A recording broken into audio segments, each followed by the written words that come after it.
Juicios a las brujas. La primera vez que escucharon hablar de las brujas fue tal vez en un cuento popular como Hansel y Gretel. ¿Y en qué pensaron al oírlo? En una mujer mala y peligrosa que vive sola y desocupada en el bosque, y en cuyas manos es mejor no caer. Seguro que no se rompieron la cabeza pensando en cuál es la relación de la bruja con el diablo o con Dios, de dónde viene, qué hace o deja de hacer. Durante siglos, la gente pensó que de las brujas lo mismo que ustedes. Así como los niños pequeños creen en los cuentos de hadas, así es como creían por lo general en las brujas. Pero así también, como muy pocos niños, no importa cuán pequeños sean, rigen sus vidas según los cuentos de hadas, tampoco los hombres de aquellos siglos pensaron en trasladar la creencia en las brujas a su vida de todos los días. Se conformaban con protegerse de ellas con algún símbolo sencillo, una herradura sobre la puerta, la imagen de un santo o, a lo sumo, una fórmula mágica que llevaban sobre el pecho, bajo la camisa.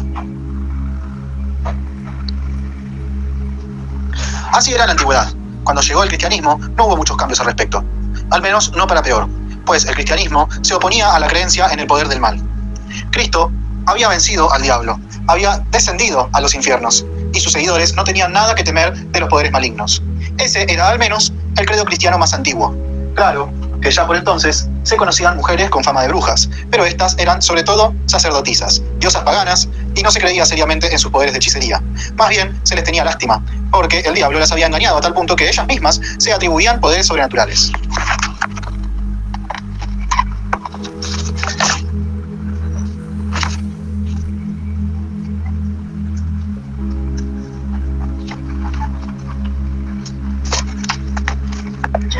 Esto se fue modificando imperceptiblemente con el correr de pocas décadas. Más o menos por el año 1300 después de Cristo, aunque nadie podrá explicarles con toda seguridad cómo ocurrió, lo que sí constituye un hecho indudable es que luego de que la creencia en las brujas acompañara a todas las otras supersticiones durante siglos, sin provocar menos perjuicios que otras supersticiones, pero tampoco más, a mediados del siglo XIV se empezó a ver en todas partes brujas y brujerías, y poco después se dio inicio a su persecución. De golpe y porrazo, apareció una doctrina oficial sobre las costumbres de las brujas. De pronto, todo el mundo quería saber lo que hacían en sus reuniones, qué poderes poseían y a quién se la tenían jurada. ¿Cómo se llegó a eso? Es algo que tal vez nunca lleguemos a descubrir del todo. Por eso, lo poco que sabemos resulta mucho más sorprendente. Para todos nosotros, la superstición es una cosa que, por lo general, se encuentra difundida entre la gente simple, en quienes también está arraigada con mayor firmeza. La historia de la creencia en las brujas nos muestra que no siempre fue así. Justamente en el siglo XIV, cuando esta creencia reveló su cara más rígida y peligrosa, fue un tiempo de un gran auge de las ciencias. Habían empezado las cruzadas y con ellas llegaron a Europa las teorías científicas más novedosas, sobre todo de las ciencias naturales, en las que los países árabes estaban mucho más adelantados que el resto. Y, por muy improbable que suene, estas nuevas ciencias naturales fomentaron poderosamente la fe en las brujas. Eso ocurrió así, en el medioevo. En el medioevo, las ciencias naturales eran puros cálculos y descripciones, lo que hoy llamamos ciencias teóricas. Todavía no se habían separado de las ciencias aplicadas, como es el caso, por ejemplo, de la técnica. Esta ciencia natural práctica, por su lado, era la misma o estaba muy emparentada con la magia. Todavía era muy poco lo que se sabía sobre la naturaleza. La investigación y la utilización de sus fuerzas ocultas eran consideradas hechicerías, pero era una hechicería permitida, si no se proponía objetivos malévolos. Y para distinguirla de la magia negra se la llamaba simplemente blanca, la magia blanca. Así, lo que se descubría en la naturaleza terminaba favoreciendo de manera indirecta o con rodeos a las creencias mágicas, a la fe en la influencia de los astros, al arte de fabricar oro y cosas semejantes. Con el interés por la magia blanca creció también el interés por la magia negra. La ciencia natural no era la única ciencia que estaba trabajando para fomentar la horrible creencia de las brujas. La horrible creencia en las brujas. Para los filósofos de aquel entonces, todos clérigos, la fe en la magia negra y el hecho de ocuparse de ella planteaban una serie de preguntas que hoy nos cuesta entender y que, cuando al fin las comprendemos, nos ponen los pelos de punta. Ante todo, lo que se quería aclarar de manera inequívoca era en qué se distinguía la hechicería que practicaban las brujas de otras artes mágicas malignas.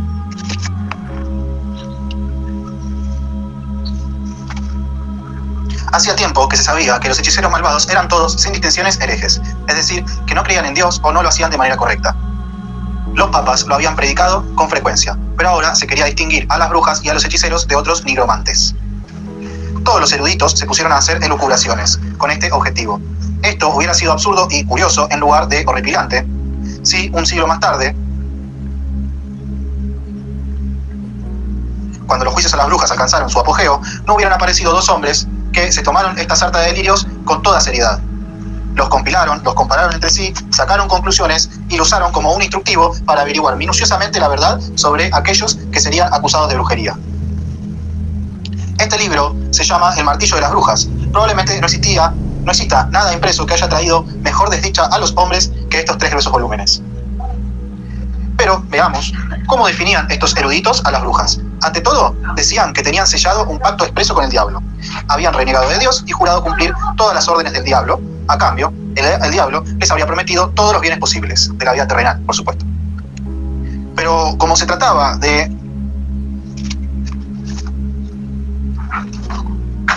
un embustero, casi nunca había cumplido y tampoco lo haría en el futuro. Había una infinita numeración de todo lo que las brujas obraban con el poder del diablo, cómo lo lograban y cuáles eran las prácticas que estaban obligadas a sostener. Pero no quiero contar ahora sobre la montaña del Brocken, donde se supone que las brujas se reunían todos los 1 de mayo, ni de sus cabalgatas sobre los palos de escoba con los que volaban hacia las chimeneas. Quiero contar un par de cosas más extrañas aún, que acaso no hayan leído ustedes en los libros de sagas. O sea, extrañas para nosotros, porque hace algunos siglos a la gente le parecía de lo más obvio que una bruja cuando salía al campo y alzaba la mano hacia el cielo pudiera hacer descender un temporal de granizo sobre los granos, o que pudiera embrujar las vacas con la mirada, de forma que de sus ubres saliera sangre en lugar de leche, o perforar los sauces de tal modo que de la corteza manara leche o vino, o que pudiera transformarse en gato, lobo o cuervo. En aquel tiempo, si se creía que alguno practicaba la brujería, no había nada que no reforzara esa sospecha, más allá de lo que hiciera o dejara de hacer. Del mismo modo, no había por aquella época nada, ni en la casa, ni en el campo, ni en las conversaciones, ni en los hechos, ni en los servicios religiosos, ni en los juegos, que no pudiera ser relacionado con la brujería, por parte de gente maligna, tonta o loca. Todavía hoy existen términos alemanes que atestiguan cómo las cosas naturales, más inocentes, son relacionadas con esta creencia, como por ejemplo mantequilla de brujas para las huevas de rana, corro de brujas para los círculos de hongos, esponja de brujas para un tipo de hongo y harina de brujas para ciertos polvos vegetales. Pero si lo que ustedes quieren es un breve resumen, una especie de guía a través de la vida de las brujas, entonces tienen que procurarse la obra de Macbeth de William Shakespeare. Ahí verán también que al diablo se lo concebía como un amo severo al que cada bruja debía responder por los trucos malignos o los crímenes atroces que habían hecho en su honor. Todo lo que figura en Macbeth es lo que por aquel entonces sabía cualquier persona normal sobre las brujas. Claro que los filósofos sabían mucho más. Ellos podían dar pruebas sobre la existencia de las brujas, tan carentes de lógica que hoy no se las aprobarían a ningún alumno en un ensayo escolar. Uno de ellos escribió en 1660: el que niega la existencia de las brujas también niega la existencia de los espíritus, pues las brujas son espíritus. Ahora bien, el que niega la existencia de espíritus también niega la existencia de Dios, pues Dios es un espíritu. De modo que quien niega a las brujas también niega a Dios. El error y el sinsentido son males suficientes, pero solo se vuelven muy peligrosos cuando se pretende imponerles orden y lógica. Esto es lo que ocurrió con la creencia en las brujas, y por eso es que la tosudez de los eruditos produjo un desastre mucho más grande que la superstición. Ya hemos hablado de los que practicaban las ciencias naturales y de los filósofos, pero ahora vienen los peores, los juristas, y con ello llegamos a los juicios a las brujas, la plaga más espantosa de aquella época junto con la peste.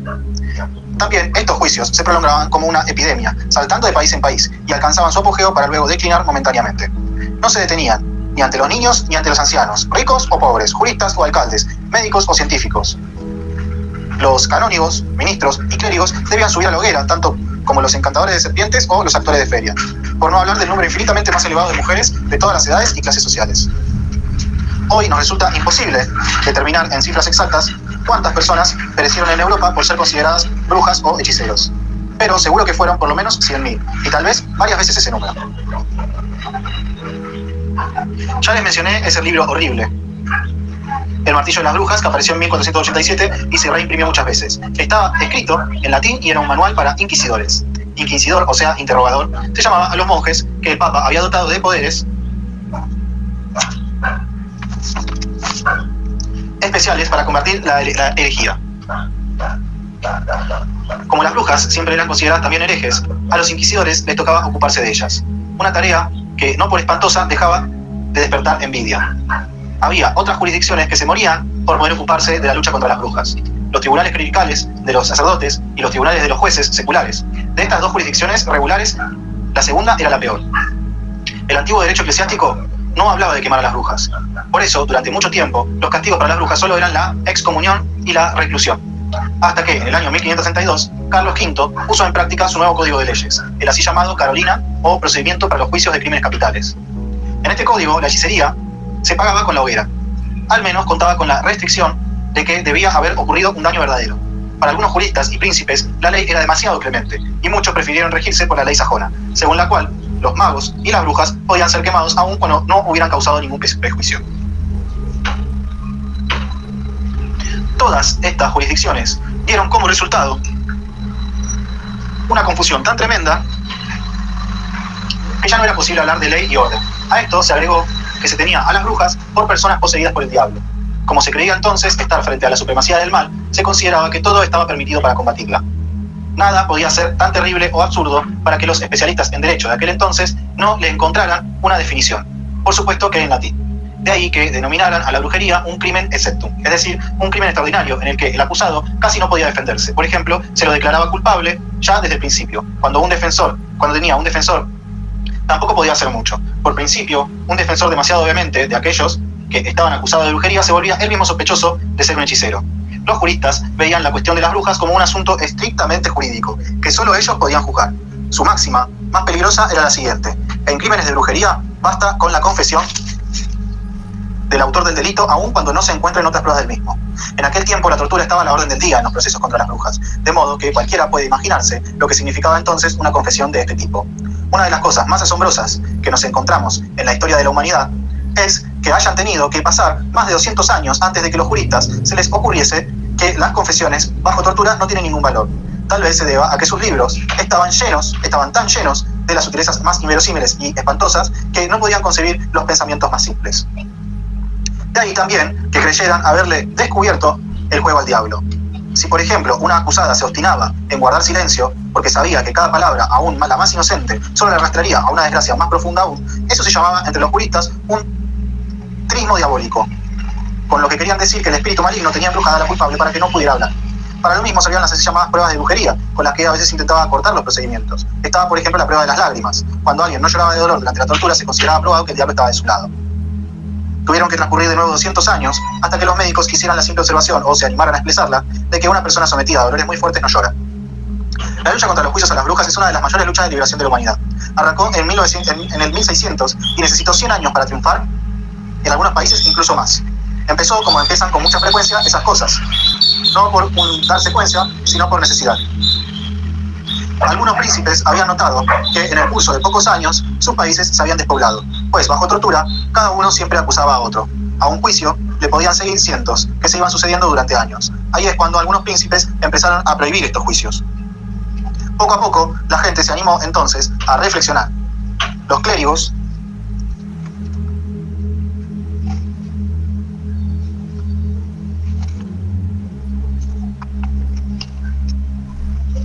y los filósofos descubrieron que la creencia en las brujas no había existido en la antigua iglesia y que Dios nunca podía haberle concedido al diablo un poder tan grande sobre los hombres. Los juristas cayeron en la cuenta de que no se podía seguir confiando, como hasta ahora, en difamaciones y confesiones conseguidas a la fuerza mediante torturas.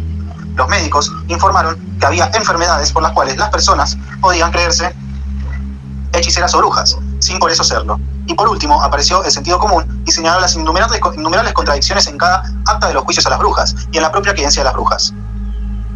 De todos los libros que se escribieron por aquel tiempo en contra de los juicios a las brujas, solo uno se hizo famoso, el del jesuita Friedrich von Spee.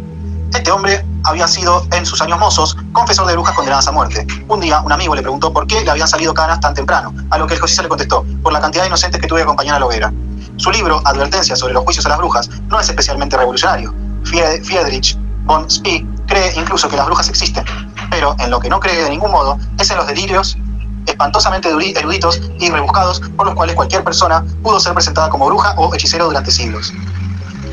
Al horrendo galimatías latino, alemán, de miles y decenas de miles de actas, le contrapone una obra atravesada por el enojo y la emoción. Con esta obra y su efecto demostró cuán necesario es poner el humanismo por sobre la erudición y la perspicacia.